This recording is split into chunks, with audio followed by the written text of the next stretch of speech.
नमस्कार. Agricultural development trust कृषी विज्ञान केंद्र बारामतीमध्ये आपलं स्वागत आहे. ॲग्रिकल्चर डेव्हलपमेंट ट्रस्ट कृषी विज्ञान केंद्र बारामतीचे प्रमुख माननीय राजेंद्रदादा पवार यांच्या मार्गदर्शनाखाली आपण या ठिकाणी सर्व आर्टिफिशियल इंटेलिजन्सचे प्रात्यक्षिक प्लॉट उभे केलेले आहेत. या ठिकाणी आपण पाहू शकता की आर्टिफिशियल इंटेलिजन्स ही एक मोठी व्याख्या आपण अतिशय सोप्या पद्धतीने मांडण्याचा प्रयत्न या ठिकाणी केलेला आहे. प्रत्यक्ष प्लॉट आपण शेतकरी बांधवांना दाखवत आहोत. आर्टिफिशियल इंटेलिजन्स म्हणजेच कृत्रिम बुद्धिमत्ता शेतामध्ये याचा वापर कशा पद्धतीने करायचा याचा प्रात्यक्षिक प्लॉट आपण इथे लावलेला आहे. यामध्ये प्रामुख्याने जर आपण विचार केला तर सर्व भाजीपाला पिके तसेच नगदी पिके ऊसाचाही यामध्ये अंतर्भाव आपण केलेला आहे.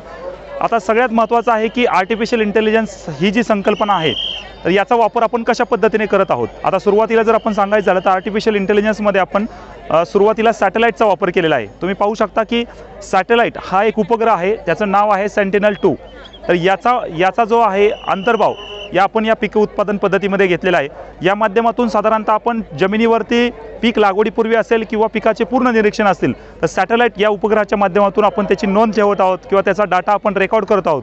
आणि या अनुषंगाने आपल्याला जो डाटा मिळाला आहे मातीचा, या अनुषंगाने आपण पीक पद्धती कोणती लावायची शेतकऱ्यांना याबद्दल मार्गदर्शन करणार आहोत. आणि या ठिकाणी जे आपण प्लॉट लागवड केलेले आहेत हे याच धर्तीवरती आपण उभे केलेले आहेत. यानंतर दुसरा जो पार्ट आहे तो आहे IoT सेन्सर्स. यामध्ये सुरुवातीला आपण जर पाहिलं तर वेदर स्टेशनचा आपण अंतर्भाव इथे केलेला आहे. म्हणजेच वेदर स्टेशन हवामान केंद्र हे शेतकऱ्यांना पिकामध्ये कशा प्रकारची माहिती देऊ शकतात आणि याची गरज काय आहे याचाही आपण पूर्ण इथं सखोल माहिती आपण या ठिकाणी देत आहोत. सुरुवातीला सर्वांना माहीत आहे की निसर्गातले बदल खूप होत चाललेले आहेत. क्लायमेट म्हणजेच वातावरण खूप बदलत होत चाललेले आहे. या अनुषंगाने जर आपल्याला शेती करायची असेल तर क्लायमेट म्हणजेच हवामान हे आपल्याला समजलं पाहिजे. येणाऱ्या 15 दिवसानंतर म्हणजे 15 दिवसानंतर म्हणजेच थोडक्यात आपण प्रिडिक्ट काय करू शकतो, 15 दिवसानंतर शेतीमध्ये कोणतं वातावरण असू शकतं याची माहिती आपल्याला अगोदरच कळते. या माध्यमातून आपण असं ठरवू शकतो की आपल्याला कशा पद्धतीने पिकांमध्ये बदल करायला हवा. म्हणजेच थोडक्यात कोणतं औषध वापरणं गरजेचं आहे, कोणतं कीड येऊ शकतात, कोणता रोग येऊ शकतो, तसेच खतांमध्ये काय बदल करायचा, पाणी किती प्रमाणात दिलं गेलं पाहिजे याचा वापर आपल्याला हवामान केंद्राच्या माध्यमातून कळतो. यानंतर पुढचं सगळ्यात महत्त्वाची गोष्ट आहे IoT सेन्सर. या ठिकाणी IoT सेन्सरचे प्रात्यक्षिक आपण लावलेले आहेत. IoT सेन्सर्समध्ये pH म्हणजे जमिनीचा सामो असेल, क्षारता असेल म्हणजे ज्याला आपण EC म्हणतो, त्यानंतर आपल्याला NPK असेल सेन्सर, नत्र स्फुरद पालाश, तसेच लीप सेन्सर असेल. तर याची सखोल माहिती आपल्याला रिअल टाईम मातीमध्ये लावून हे सेन्सरची माहिती आपल्याला मिळते. यातून आपल्याला पिकांमध्ये काय आहे म्हणजे मातीमध्ये काय आहे आणि पिकाला किती गरज आहे याचा डिफरन्स आपल्याला कळाल्यामुळं याच्या माध्यमातून आपल्याला तेही कळतं की किती प्रमाणात आपल्याला देणं गरजेचं आहे, पिकाला कोणती मात्रा देणं गरजेचं आहे याची माहिती आपल्याला IoT सेन्सरच्या माध्यमातून करते. तसंच पुढे जाऊन आपण ड्रोनचाही यूज आपल्या या शेतीमध्ये केलेला आहे. 2 प्रकारचे ड्रोन आपण सांगतोय. एक आहे फवारणीचा ड्रोन, ज्या माध्यमातून आपण जिथं जाऊ शकत नाहीत म्हणजे ऊस वाढल्यानंतर किंवा पिकं वाढल्यानंतर आपण मॅन्युअली फवारणी करणं खूप कठीण जातं, अशा ठिकाणी ड्रोनचा वापर करतोय. कमी पाण्यामध्ये जास्तीत जास्त एरिया कव्हर करतोय, कमी मनुष्यबळ हा ड्रोनचा फायदा आहे. त्यानंतर सगळ्यात महत्त्वाचा दुसरा जो ड्रोन आहे तो हायपरस्पेक्ट्रल आहे. मल्टीस्पेक्ट्रलचा कॅमेराचा यूज करून म्हणजेच ड्रोनवरती हायपरस्पेक्ट्रल असेल, मल्टीस्पेक्ट्रल असेल तर या कॅमेरावरती आपण लावलेले आहेत.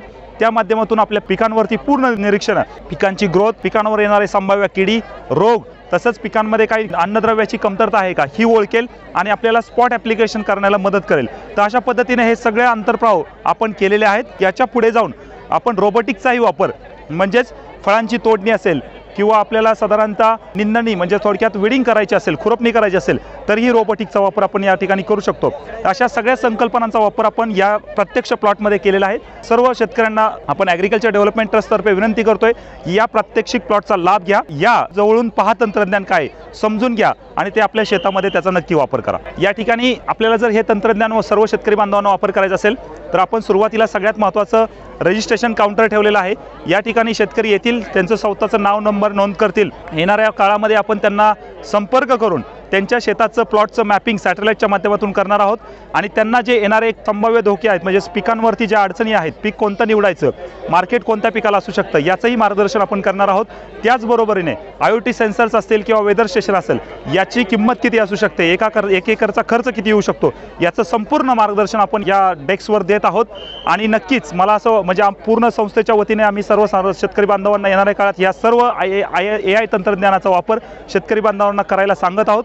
शेतकरी बांधवांनी उत्सुकतेने हे प्लॉट आणि ह्या रेकॉर्डमध्ये म्हणजे शेतकऱ्यांचं रेकॉर्ड आपल्या इथं दिलं पाहिजे, जेणेकरून येणाऱ्या काळात आम्ही हे सर्व तंत्रज्ञान त्यांच्यापर्यंत पोहोचवण्याला मदत करू। यामध्ये आपण जर विचार केला तर सगळ्यात महत्त्वाचं आहे की जर समजा वेदर स्टेशन असेल किंवा IoT सेन्सर्स असेल तर याची जर रेंज बघितली साधारणतः 2 किलोमीटरपर्यंत आपण याची रेंज देऊ शकतो। जर आपण असा विचार केला की IoT सेन्सर आणि वेदर स्टेशन साधारणतः 2 ते 5 एकरपर्यंत आपण जर बसवलं तर नक्कीच 5 एकरपर्यंत शेतकरी यामध्ये एकत्र येऊ शकतात आणि हा सर्व पूर्ण जो खर्च आहे 5 एकरपर्यंतचा तो विभागला जाऊ शकतो आणि कमीत कमी खर्चात प्रत्येक शेतकऱ्यांना ही टेक्नॉलॉजी वापरता येऊ शकते। सर्वात महत्त्वाचं आहे की यामध्ये जर आपण विचार केला तर क्लस्टर बेस म्हणजे साधारणतः कमीत कमी 100 शेतकरी जर एकत्र आले तर आपण चांगल्या पद्धतीने ही टेक्नॉलॉजी कमी खर्चात प्रत्येक शेतकरी बांधवांना देऊ शकतो। धन्यवाद।